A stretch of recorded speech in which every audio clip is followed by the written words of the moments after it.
Rode baru. Okay, ni untuk podcaster.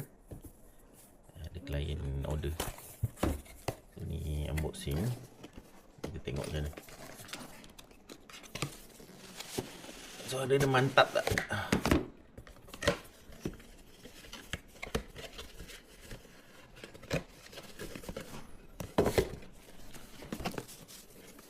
Port mic USB nama dia. Ni dalam ni ada beberapa aksesori.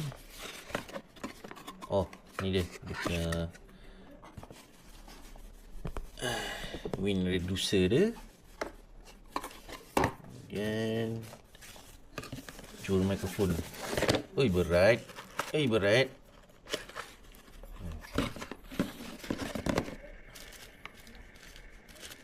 Berat ni. Dia tahan. Berat je.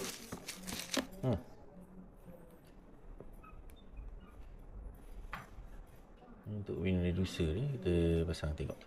Okey tak?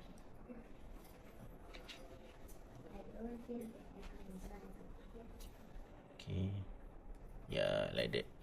Okay. And then apa lagi dalam ni? Tengok pembarang ni. Ni kata ada 3 meter USB cable.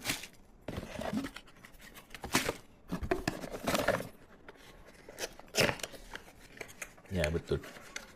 3 meter USB cable kat sini. Alright.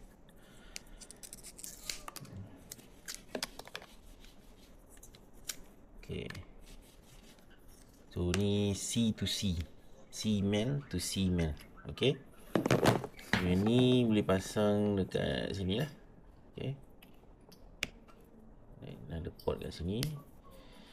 Ni kalau pakai podcaster board lah, mixer dan boleh guna ni. Tapi dekat ni tak pakai, pasang balik je.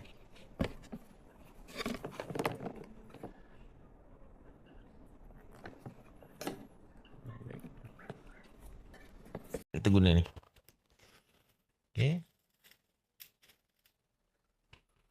Untuk mounting kita guna VSA1 Studio Arm.